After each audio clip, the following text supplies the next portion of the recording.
Good afternoon. My name is Peter Fischer. I'm the head of the economic department at the German Embassy. I'm delighted to moderate this panel on the economic perspective on the triangle USA, Germany, and Israel. And I'm delighted to introduce two panelists as planned and one surprise panelist who has kindly agreed to fill in for Gary Hufbauer. Gary, because of the change of schedule, was unable to make this panel. And I'll start in that order. On the left is J.D. Bindenagel, the surprise panelist. J.D. is a former American ambassador and senior diplomat with a great specialization in German and transatlantic affairs. And as Lars Hensel said yesterday, he served in 3 German states, East Germany, West Germany, and then United Germany, let's call it. Germany. And JD is now special advisor to Strategy 21 Partners, and you can find him in many important fora dealing with transatlantic issues today. The second panelist in the middle is Sharon Kedmi of the United Nations Committee on Economic Cooperation, and most recently he was Director General at the Israeli Ministry of Trade and Industry, and before, for many years, he was a close aide, if I may say so, to a very prominent Israeli politician, Binyamin Ben Elazir, at the Ministry of Industry, Trade and Labor, and also at the Ministry of Infrastructure. In the early part of this millennium, he worked with a private company in the field of infrastructure and energy, and he started his career as a journalist covering economics, real estate, energy, infrastructure, and transportation.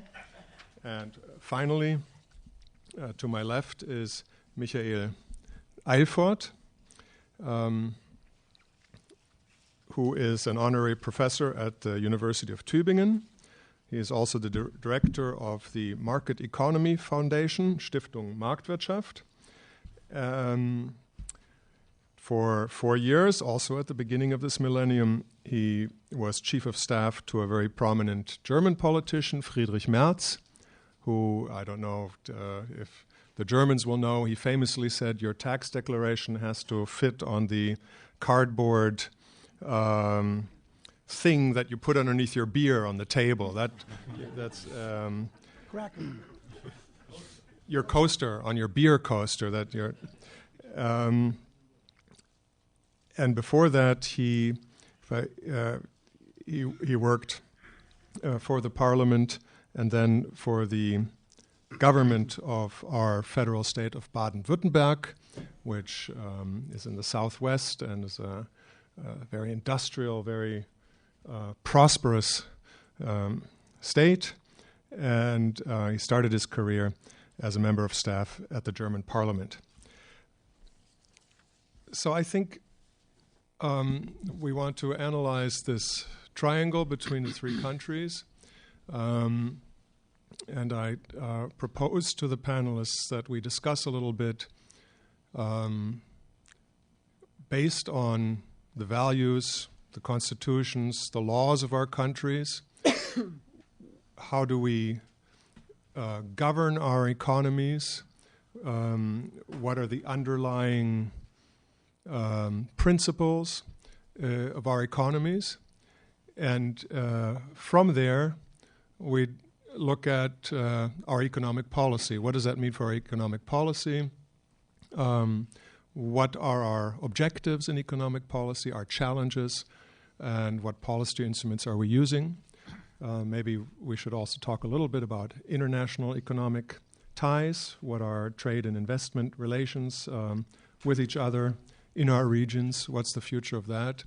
And I would be grateful if each panelist start with a brief exposition of his views. Please, not more than 10 minutes. Then I'll try to identify some common threads, ask some questions, and then I hope that from the floor we will have many more questions until we conclude at 2:15. And JD, as you jumped in last, I'll ask you to start out first, please. Okay, thank you very much, Peter. It is a pleasure to jump in at the last minute and take part in a conversation that is a three-way conversation. I've spent most of my career dealing with Germany and the United States, and the differences are very, very interesting and have been compelling in the way that we come from our values in. I'll put this a little closer.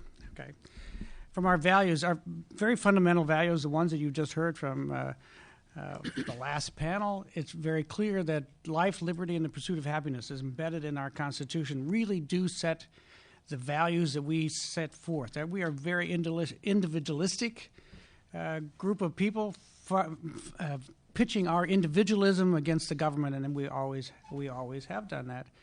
The interesting constitutional organization is that the People's House, the House of Representatives, was given the authority over trade, which plays a very important part, not only in today's debate about TTIP and regulations, but fundamentally it shows that the regulation of trade belongs to the people, and the people are the individuals, and we have this fight over what individuals are responsible for as well as what they're able to do. So Ronald Reagan famously said, the problem of government is government.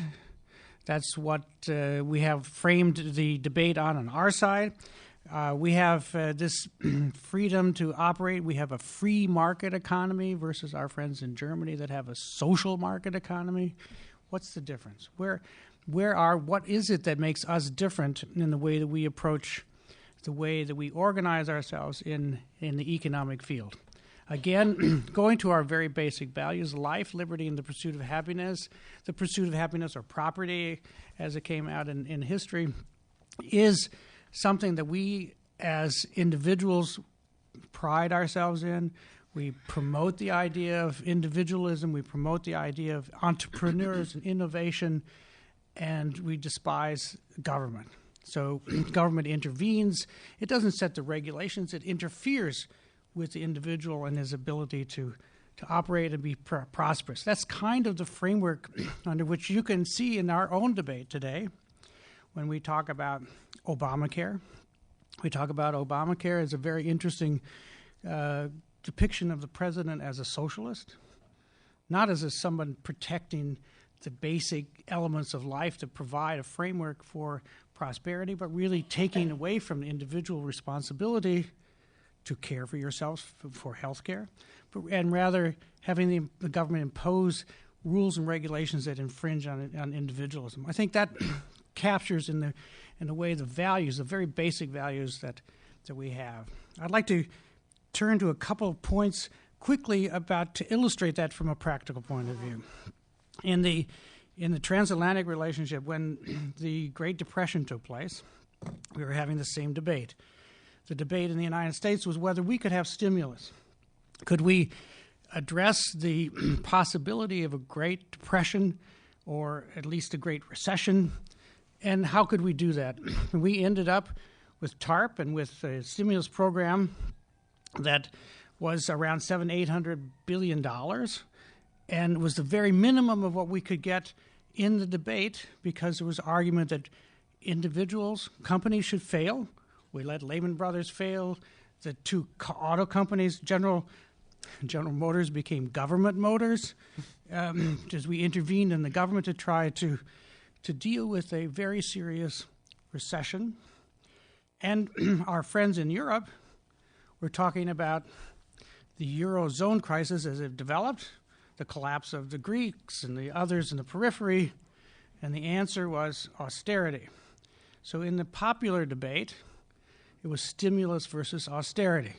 Where do we come out? How do we as a government intervene to prevent the Great Recession without impinging on our individualism? In Europe, it was how do you create a structure or restructure the economy in order to promote the recovery.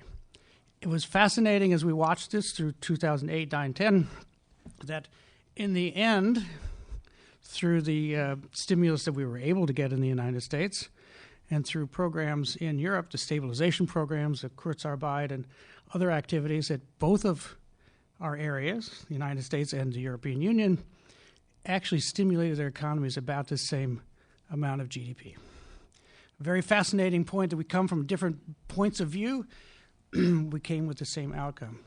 Today's debate is about the Transatlantic Trade and Investment Partnership. There are really three elements of that, and that begins again with the transatlantic comparison. We are still looking for stimulus. As we all know in the United States, we're not going to have any legislation that's going to pass the House of Representatives and probably the Senate that would be in the realm of stimulus. That is to say, we will not have addressed the issues of unemployment, unemployment insurance, food stamps, those issues that provide the kinds of social market economy elements that the Europeans have. And so we've decided that President 2 years ago now has announced that we would be engaged in a transatlantic trade and investment partnership negotiations to bring the two economies that have about 40% of the world's GDP together. Now, on the other side, the austerity debate continues in Europe. And as you saw after the German election, the likelihood of moving away from austerity is diminished. And the Transatlantic Trade and Investment Partnership actually offers an opportunity for jobs and growth in Europe as well as in the United States. It's an economic factor motivating us, but it also goes back to our values. One of the things that has happened in the last 25 years since the unification of Germany is that we've begun to believe that the European project was finished. Now, after the last 2 weeks, we can say that it's back again, that the Ukrainian crisis is changing that attitude, but for the most part, we have not moved together on the world stage the way that we had in the Cold War. The Transatlantic Trade and Investment Partnership offers the opportunity to bring the United States and Europe back together on a grand project, openly seen as an economic project, but also as a strategic project.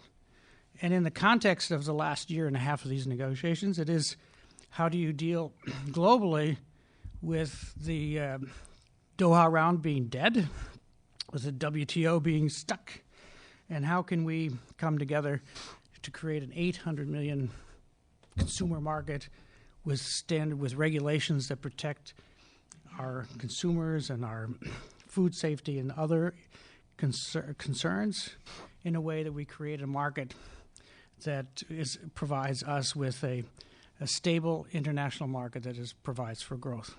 It also deals with a third element, and that's the rise of China and emerging economies. How do we organize ourselves around that, which I will defer to our Israeli friends to talk about how they relate to this bilateral discussion. So just a quick overview for some thoughts about who we are as Americans. We believe in individualism.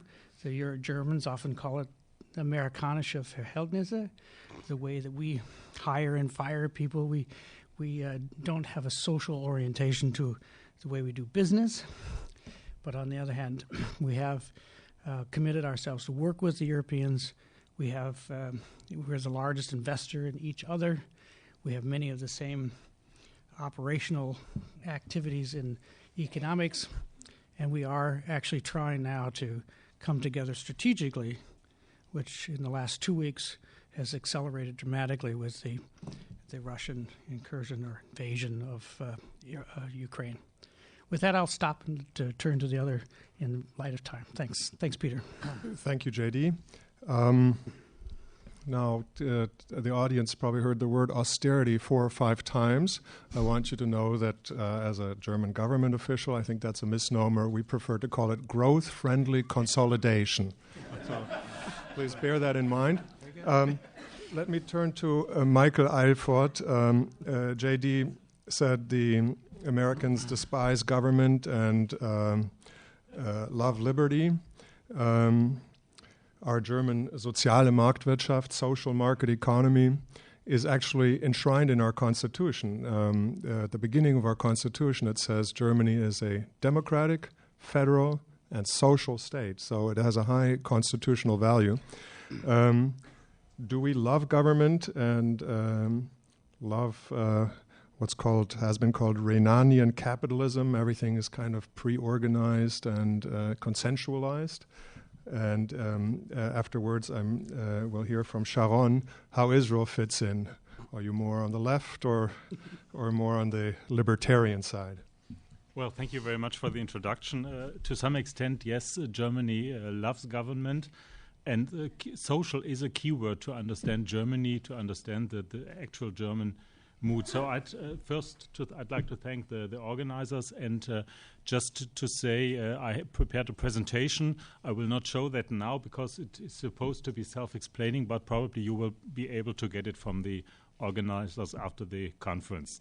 I would like to start with Bill Clinton and the 90s when he said for his first election campaign, it's the economy's stupid. I think this sentence is valid for the United States, for Israel, and for Germany, because I think the stronger the economies of all these three countries are, the more influent they are in the world, and the less pressure can be put on them. So for me, wealth and growth are really decisive in today's politics, and I think Vladimir Putin will not be stopped by reducing the G8 to G7, but he will get nervous when the Russian middle classes get nervous. So this is the way to change things. For me, I will say I will have 5 criteria or conditions for wealth and growth in these three countries, especially in Germany. First, stability, democracy, peace, peaceful neighbors, if possible, difficult for Israel, rule of law. Confidence and trust are necessary and good for investments, for business, for commerce, and for consumption.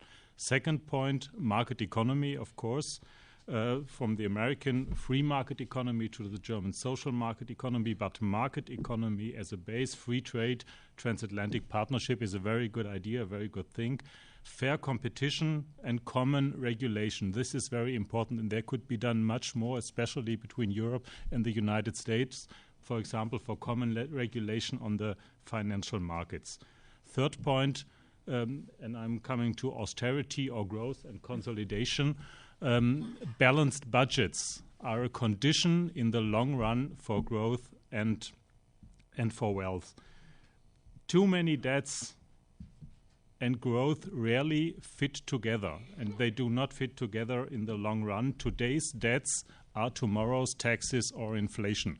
So if you want to have wealth for the people, you don't have to have too many debts. And since Athens 2010, we know in Europe that state debt is not a never-ending story.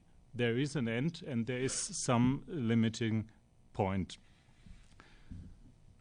I would like to tell an Asian saying coming from India, which fits very well to the German two big parties. And it says, whether two elephants make laugh or struggle, the result for the grass is the same. The two elephants in Germany are the two big parties, and the grass is the federal budget. Because we didn't have any balanced budget since 1967. The United States since 1995, I think, or 96. But in Germany, it's over 45 years without any balanced budget. And we don't talk about Keynes. Keynes means in good times I take some money on the side, and in bad times I have some money to spend. I could agree with Keynes. But what we did in Germany and in all European countries since decades, we spend money every time. When economy does well or not, the state is always spending and needing more and more money. So since Athens, we know that this is not a never-ending story. We have to go and we have to find austerity somehow. And even for the United States, I think, too, this is not a never-ending story. People will have to pay for that. Fourth point, social cohesion. This is very important in Germany. This is a key point of the social market economy with progressive taxation. So the best 10% of the income taxpayers stand for 55% of the whole revenue of the state in income taxes. We have very good instruments like the short-term allowance. You spoke of that in 2009.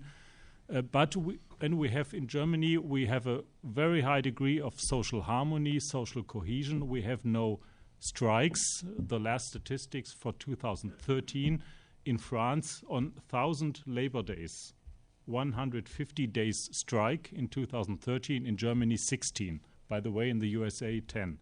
So we have a very high degree of social cohesion. We don't have riots in German cities. Everything is fine, but we pay a high price for that. In 1964, 50 years ago, 17% of the German federal budget were spent for social issues, 17%.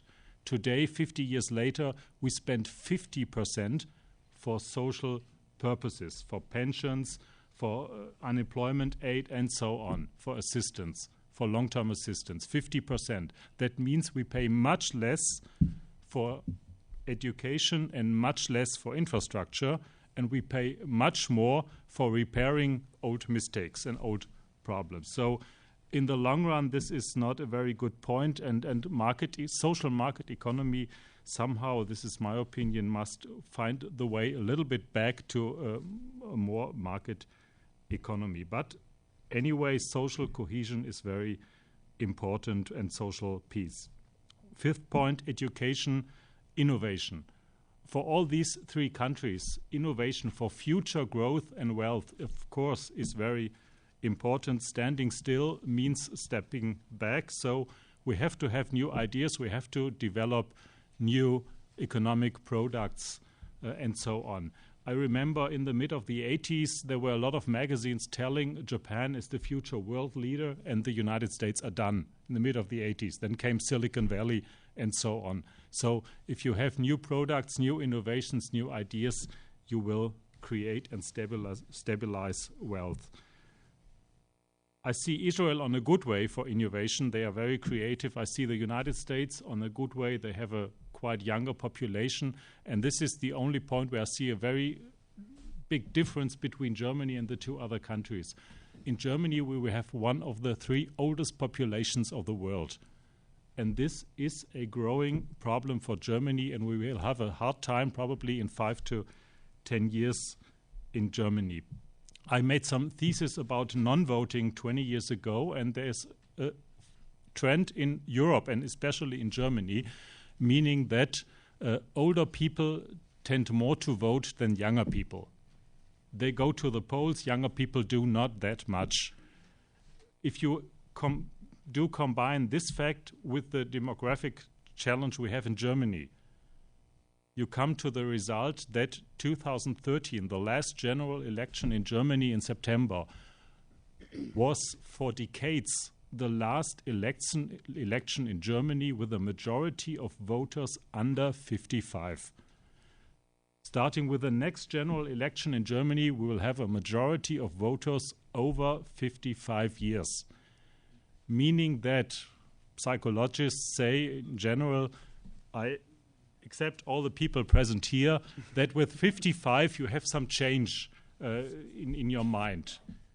You see more the risks and less the chances. You are less for dynamics and innovation and change, and you are more for security and stability.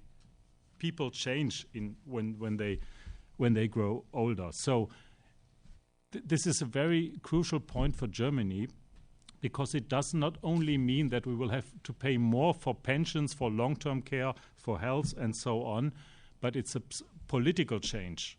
If a majority of the voters are over 55, it means that people, and you see that in Germany and in the public debates, that people are not open for new train stations, for new airports, for new infrastructure, because everybody's saying, I'm fine, just keep me quiet and just secure my pensions.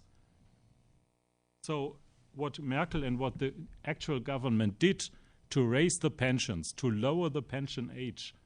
This is a normal consequence of the composition of the electorate and of the voting behavior of last autumn. It's not a strategy for the future, and for future economy, but it is a normal response. So Chancellor Merkel fits quite well to this German mood. No sudden change. She's nice. She's smooth. She's gentle. She's slow. She's careful. If Obama is a politician, Merkel is a supreme administrator. And this fits quite well to Germany. So I'm just saying, we are very fit together with Israel and the United States in a lot of issues, but on innovation and dynamics, we will have a problem in Germany in the next years if we do not find better solutions. Thank you very much. Thank you, Michael. The record will note applause. And you can tell that Michael, in our German discussion where we talk about the balance between social and market, Michael comes more on the side of the market. Just one footnote: in 2015 we will have a balanced budget, and we now have a constitutional amendment that forces us from 2016 onwards. And indeed, I do agree. I haven't quite hit the 55, but by the time I'm 60, we will suppress young people in Germany like crazy. No more skate parks and noise-making devices. Sharon, where does Israel fit in, please? Well, since I'm sitting in the middle, I believe somewhere in the middle. But frankly speaking, it's quite interesting that speaking about two small and not important economies like the U.S. and Germany, Israel fits in. Just to give you figures, Israel is a bit smaller than New Jersey and a bit smaller than Hesse in size and in geography. And if you take the GDP of the U.S. and Germany, Israel is around that, but take 1 or 2 digit less. So a $200 billion economy in comparison to 16 trillion and 3 trillion. I think it's a bit of a difference. But having said that, I do think that there is one thing that is in comparison between these three economies. At the end of the day, we are all three market economies, okay? And of course, the German one is, like said, is a social market economy, and the U.S. is what it is. But Israel, no, I didn't say it cynically. It's okay. Israel, other than being in the Middle East, is unique by a number of our characteristics, and I will mention some. As an economy, we are a small, open, atypical economy. Okay, small. Okay, why small? Because 8 million people and $200 billion is small. But it is a market-oriented policy economy with targeted inflation and public debt that is reduced. This is something that can be seen very nicely in the last decade even. Israel is a trade-oriented economy. Over 80% of the Israel GDP is trade-oriented. This puts us in a very vulnerable position in the ecosystem. And what you both mentioned on transatlantic treaties and so on and so forth, Israel cannot find itself out of this circle. The day that Israel finds itself out of the trade circle, there is a big, crucial fear for its existence until peace will break through. And then we will have the opportunity to trade with our neighbors and so on and so forth. Hopefully it will come in the near future, but no one, I think, in this room can underline or sign a date for that. Even Ambassador Ross yesterday said that he thinks it will need to do another couple of things before this happens. Atypical, well, significant resource absorption by a small and not important issue like defense. Israel's budget a big chunk of it is absorbed by defense needs. Of course, the U.S. and Germany have theirs too, but their budget is a little bit bigger. And in comparison of the percentage of the defense expenses of the Israeli budget and the U.S. and the German one differ very much. I mentioned the substantial international trade, but limited neighboring economies. And finally, we have something that one may say a complex society structure. Israel is a melting pot, okay, over 100 nations and so on and so forth. But having said that, one can say that Israel is dissected by three major popularities. First, the majority, the secular population. The second one is the ultra-Orthodox. And the third one is the Arabs or the minorities. And this complexity differs and imposes very much on the Israeli economy. And this is something that if the Israeli government does not tackle in the sense of labor force and so on and so forth, it will find itself not at the leading countries of the OECD that, thankfully enough, we were assessed a couple of years ago, but we will be the last country in that list. Having said that, let's talk about some interesting points regarding Israel in comparison to Israel, Germany and the U.S. First of all, the government. It has a very advanced government support system for entrepreneurship and innovation. I believe all of you have heard, not even read, Startup Nation. Well, it's not an Israeli government propaganda. It's really a book that was written by two American authors. One is Jewish, but this is only by coincidence. And it's a very good book that demonstrates the Israeli story when someone speaks about innovation and entrepreneurship.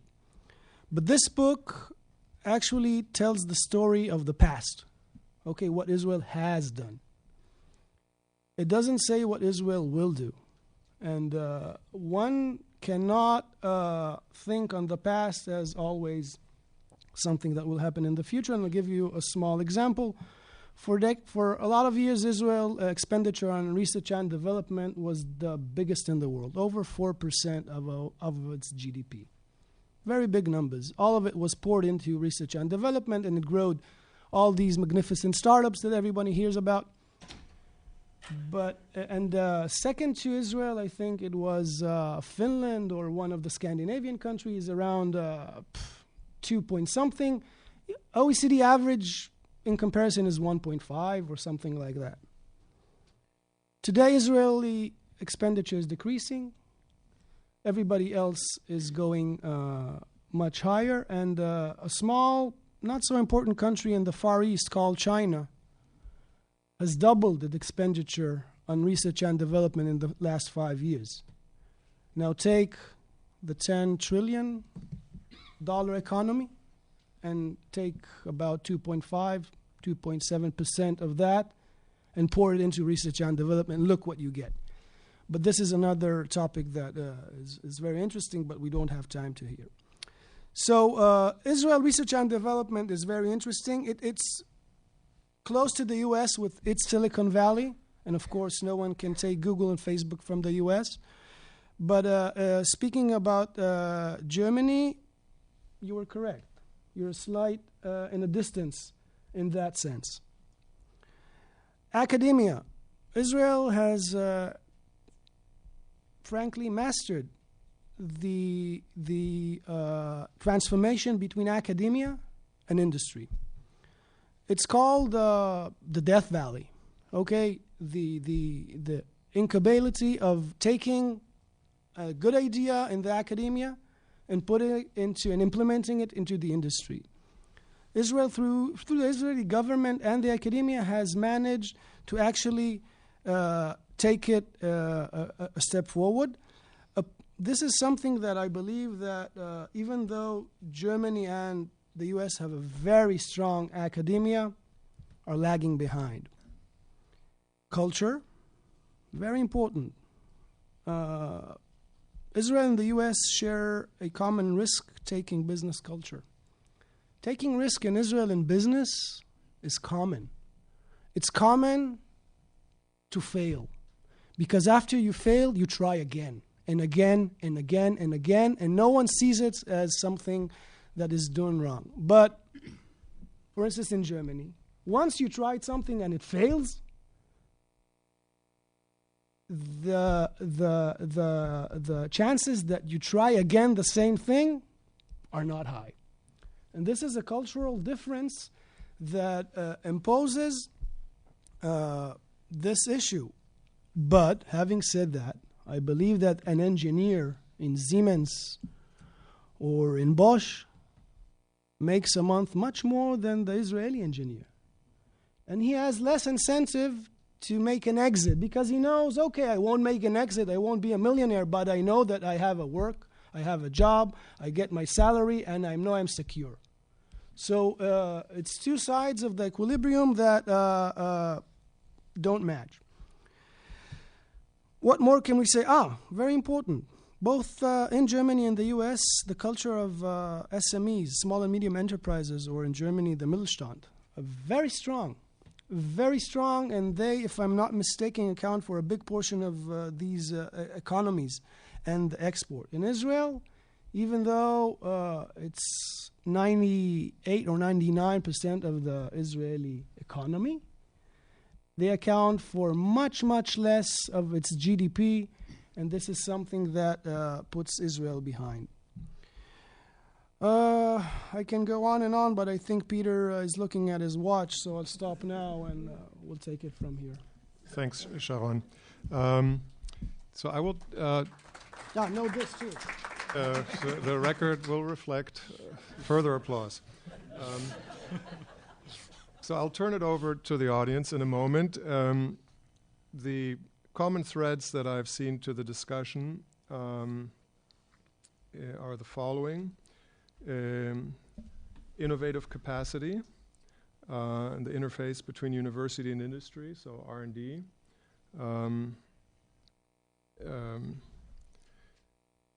Seems like we've said that maybe the USA and Israel are stronger than Germany. Strangely enough, the USA studies the German Fraunhofer model because the Americans, being very free market, say the government finances only basic research. Mm-hmm. It is reluctant to finance the interface between university and companies and products that go to market. And they're quite taken with the Fraunhofer model, which works exactly at that interface. And the Obama administration actually introduced some centers for advanced manufacturing innovation. And they want to build up to 21 of those in the world. An interesting one, of course, is culture and risk disposition and risk adversity. There we see U.S. and Israel again in the lead, if you like, in the view of our panelists. It's not in the lead. It's on one side of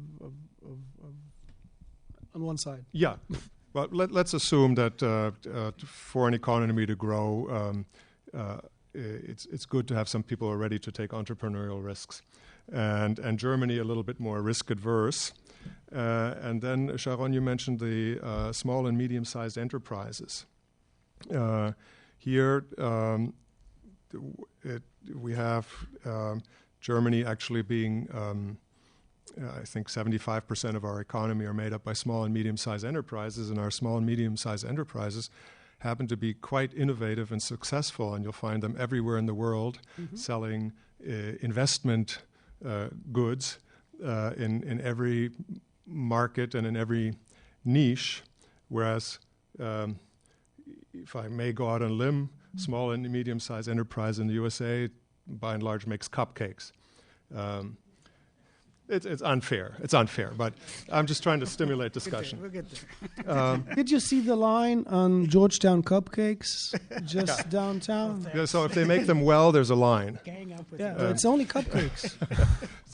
All right, I withdraw that comment. And the final common thread was trade agreements, areas of trade, and sort of markets where common-minded countries can trade and invest together.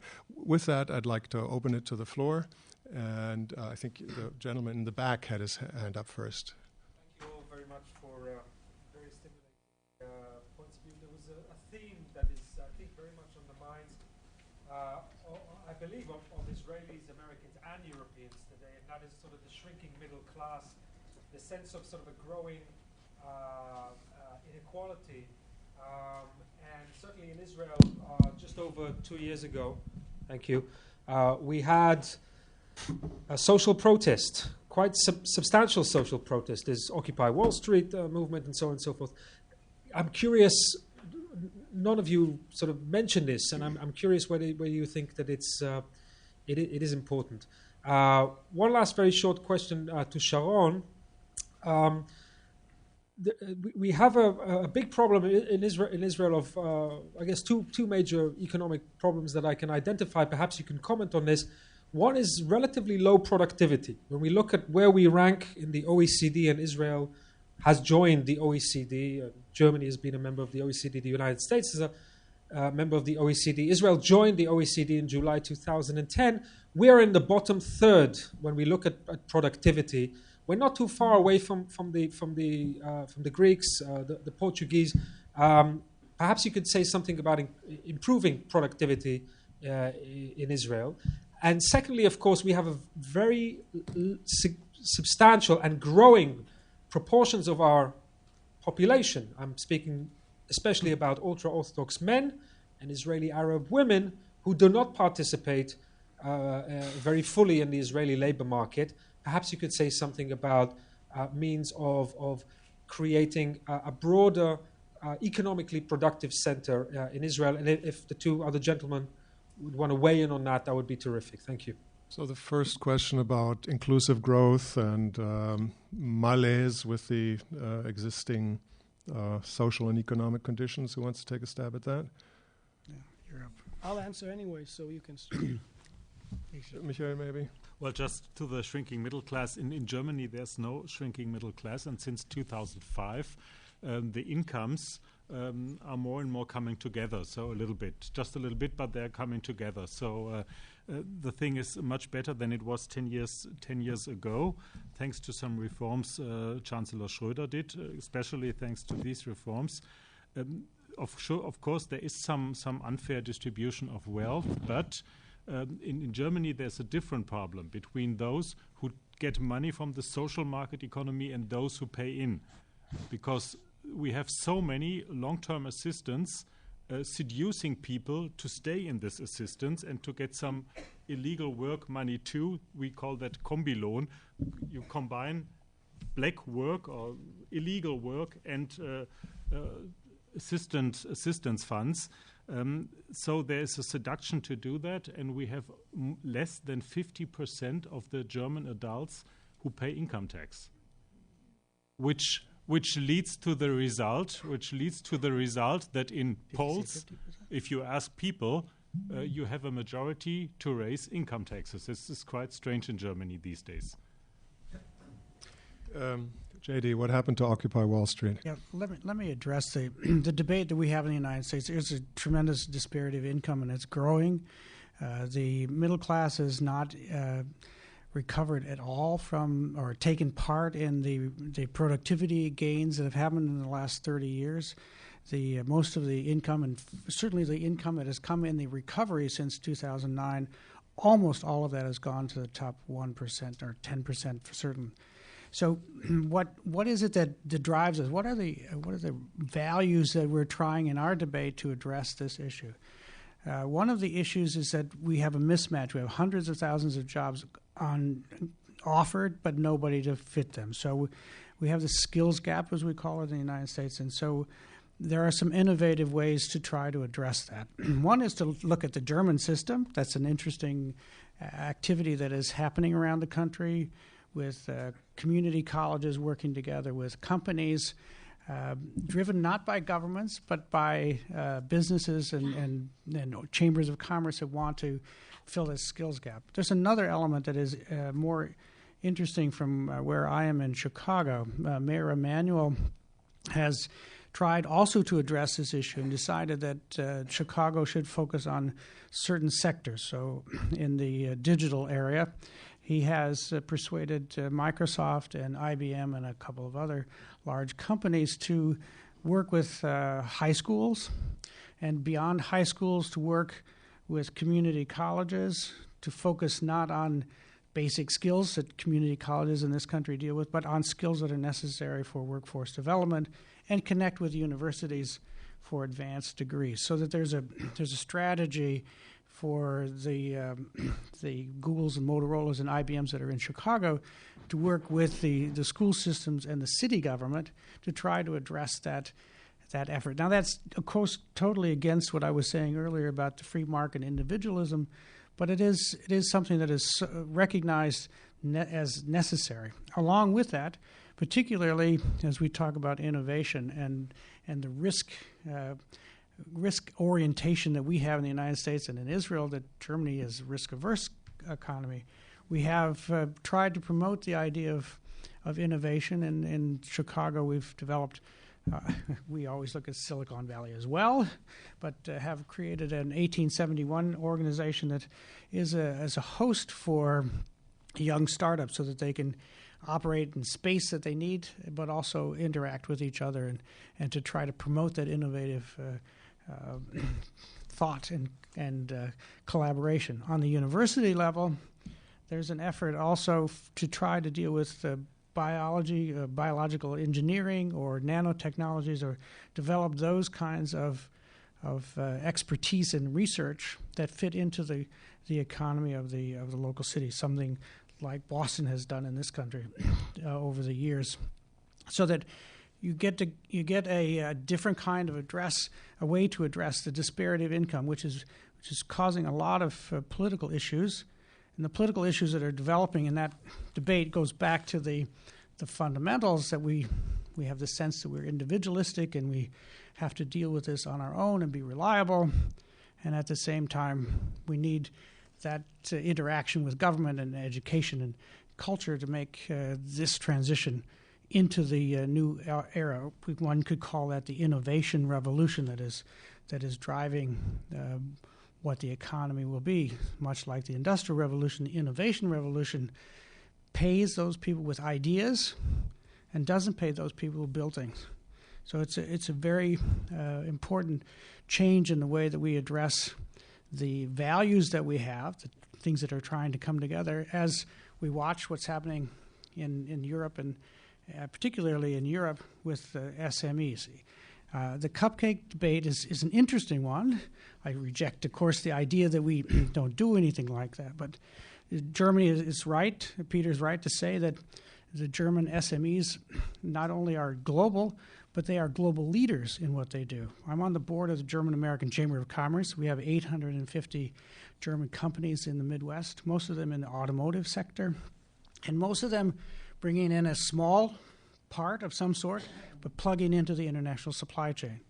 The American SMEs have a single orientation to a market that is all in English, all in our regulations, all in our culture, if you will. The Transatlantic Trade and Investment Partnership will break down some of those barriers and will actually, if you hear in the debate, the coming together of the experience of the SMEs in Europe with the possibility of opening the SME markets for American companies to compete in that realm, which will then go back to the original question about disparity of income and to try to address some of the middle class that we've lost. Sharon? Well, I'll try to be brief and answer the two questions. First, Israel is expensive. And I should know that since the summer 2011 protests stemmed a committee that was called the Cost of Living Committee. And the person who head that committee, his name was Sharon Kedmi. And over a year and a half, we dealt with that issue, and we got a very thorough and thick report that told us what we practically knew. But now we also saw the figures. Israel is much more expensive than Germany and the U.S. But this is a whole big topic that I don't want to get into now. But what you mentioned, Amichai, regarding the labor market in Israel, frankly, in my perspective, I think that this is Israeli most strategic threat, even more than the Iranian. Great. And can I say it here in Washington? Yes. Because I believe that our German allies and our American allies and together with Israel will find a solution, this or that, to the Iranian threat. But the one who needs to find a solution to the very bad situated Israeli labor force is only the Israeli government. And since the Israeli labor force, like I said, is atypical, and I'll give you a small number, some figures, Israel, the most important number that I, as the Director General of the Ministry of Economy, always looked at was the participation rate in the labor force, not the unemployment rate. Unemployment rate is nice. It's nice for the Ministry of Economy to brag about it, how low it is. But the real important number is the participation rate in the labor force. Since that gives you actually the productivity of the economy and so on and so forth. In Israel, on one hand, you have, let's call it, quote unquote, normative people, secular, not ultra-Orthodox and not minorities, that their participation rate is over 80. Okay? It's way above OECD average, that is around 70.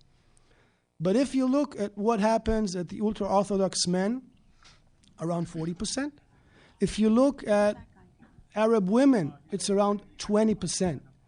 And now let's look about demographics a bit. Today, 50% of first grade kids are ultra-Orthodox or minorities. In 15 years, these people will be part of the Israeli labor force. If the labor force, their participation rate continues to be the same as today, Israel definitely, it won't be expelled from the OECD, no one can be expelled, but it will definitely be the last country in that list in what accounts to labor force. And that is something that the Israeli government is trying to tackle vigorously in the last couple of years, but this is the most important thing that the Israeli government needs to tackle if it wants to be at least as it was today in sense of economy and so on and so forth. Okay, we've actually reached our time limit. So many questions.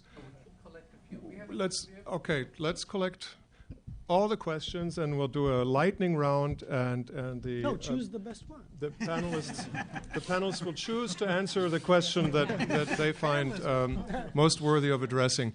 So we'll just go by the way I saw the gentleman right behind the lady. We have actually the microphone. Oh, go ahead. You can go after me now. I'm Madeline Schnur, Khan, and I'm a student at Johns Hopkins SAIS. So, Mr. Eilfort, you spoke about the 5 criteria for wealth and growth, and you specifically mentioned balanced budgets, which has become kind of a mantra recently. And you said correctly that it can't continue forever if a government doesn't balance its budget. However, we've seen from the example of Romania that a balanced budget at any cost can eliminate the other 4 requirements that you mentioned.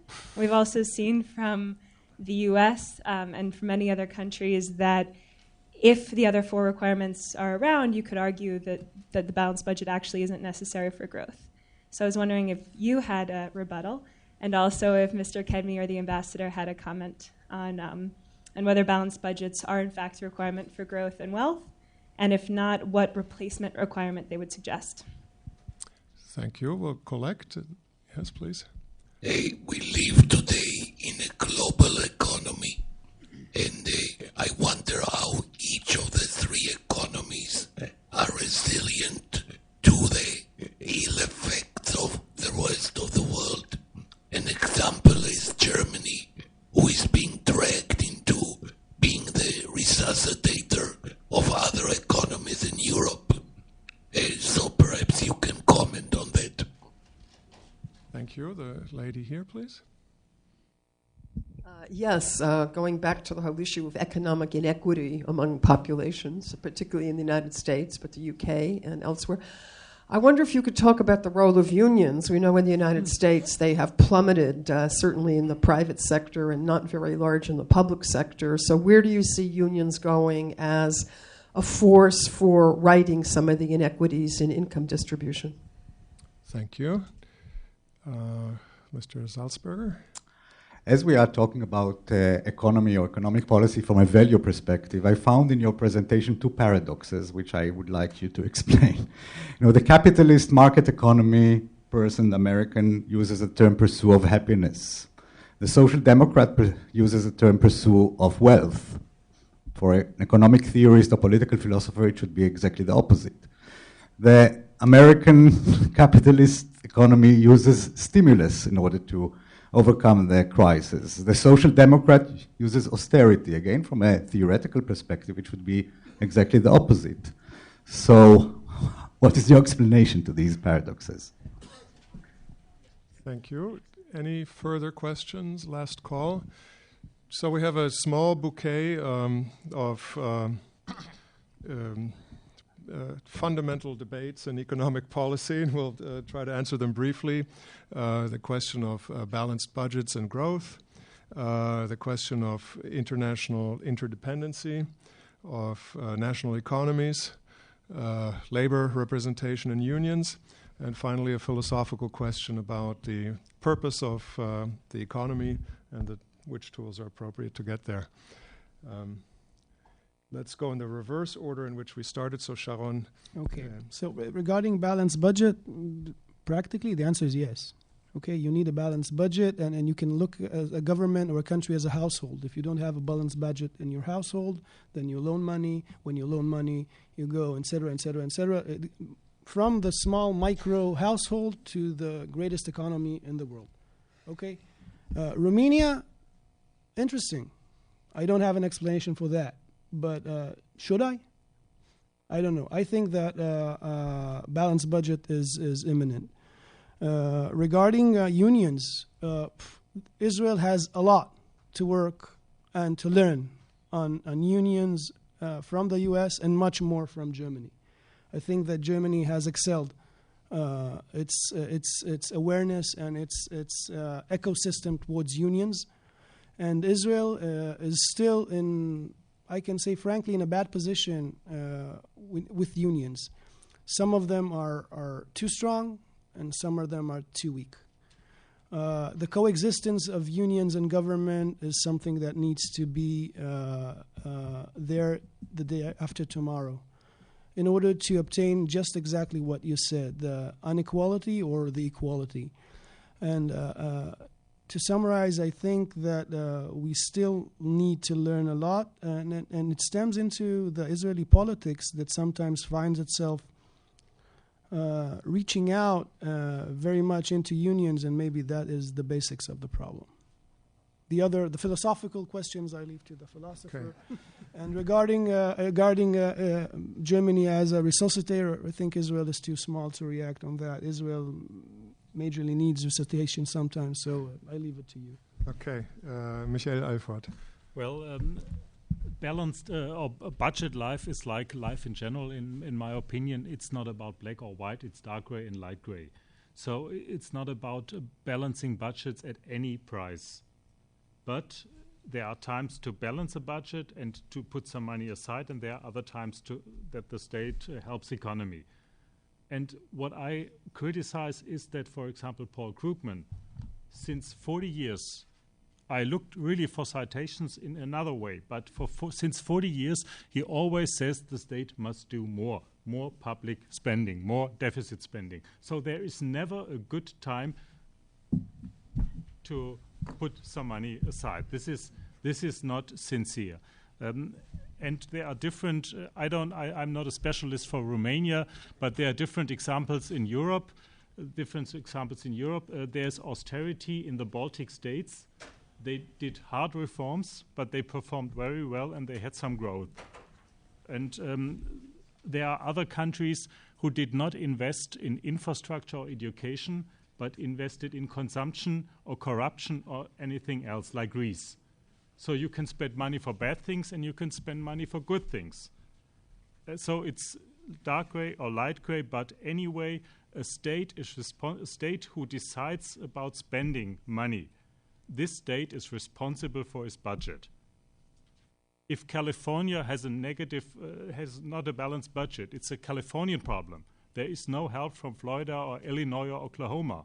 And I do not understand in the long run. We had short-term solidarity in Europe. This is okay in May 2010. Germany helped Greece and others. But in the long run, this can't be a principle, because then there would be a seduction not to do economies and not to work well. So in the end, there must be a balanced budget. There must be some kind of austerity, but it's not at any price. There we agree. JD? I'm actually very delighted to hear a German presentation that actually agrees with Keynes, which is very unusual, except if you listen to what both their initial presentation was and what you just heard. It's when you talk about balanced budget, if you look at Keynes, he's not talking about stimulus only, as Krugman has often done, but he's talking about there are times for stimulus, there's time for deficit reduction. So it's not a snapshot. You take a snapshot, you get the wrong answer. It's over time. And what the time is has to be defined in light of what the other factors in the economy are, so that you can balance the stimulus and deficit reduction at the same time. It's not a static view and one trade-off to the other.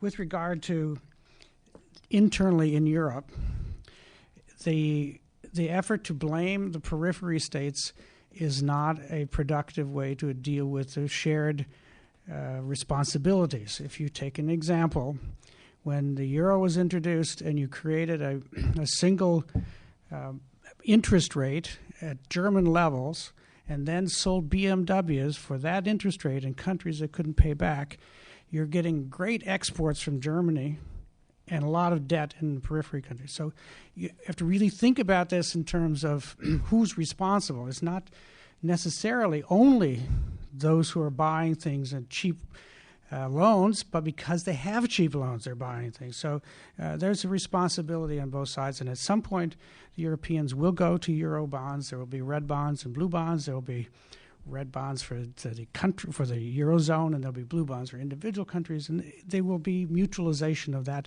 responsibility. That's a longer-term discussion. The role of unions, the United States' role has changed dramatically, but I think it's important that the role of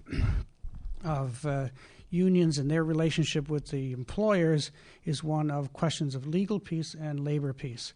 And Germany has some very good ideas with co-determination and works councils and things that are worthy to discuss in the context of labor union discussions in the United States, rather than just simply you have to have labor unions. There are things that need to change. With the philosophical discussion, it goes back, I think, to what we want to define ourselves, what's important to us. When we say life, liberty, and the pursuit of happiness, and we define happiness as wealth, maybe that's not right what we're really trying to say. We're trying to say that we value our lives in terms of the work and product. Whatever we're doing is who we are, or the amount of money. That's a debate that goes on and will continue to go on. It finds itself also in this question of stimulus. And stimulus and austerity or restructuring, or however you wish to put it, is a values orientation to the same goal. You want to grow, you want jobs and growth, and as I've talked about in the Transatlantic Trade and Investment Partnership, you can approach stimulus and austerity from different ways and get to the same point of creating more jobs, which is what people do for a living and how they define themselves, and growth, that's the prosperity or the money that you have. Well, thank you very much to all three panelists. I think we've had a very productive discussion, which brought out a lot of the similarities and some of the differences between our economies. I think that was the goal, so I think it's fair to say we've reached it. The philosophical discussion, I think the differences may be overestimated, and we usually say the whole debate that is called growth versus austerity is are misnomers, and it's not really a debate. Actually, both the U.S. and Germany had a giant stimulus, and now we're exiting the stimulus. The question is how fast we should exit. And actually, if you ask about half of Americans, they think we're doing just about the right thing. So in Germany. In the end, probably what connects our economies is what connects our countries, that we believe in the liberty of the individual, that we believe in the capacity of the market to do a lot of useful things in society, and that we believe in being open towards other countries and having open economies. And so it's not by coincidence that Germany, the European Union, and the U.S. are each other's most important economic partners. It's not without coincidence that both of us are the most important economic partners to Israel. And so therefore, in the end, it's not without coincidence that between our three countries we have active policies to continue and deepen and enhance that commercial and investment and entrepreneurial relationship between our countries. And I do believe that's a good thing. So with that, I'll close this session and thank the audience very much for participating.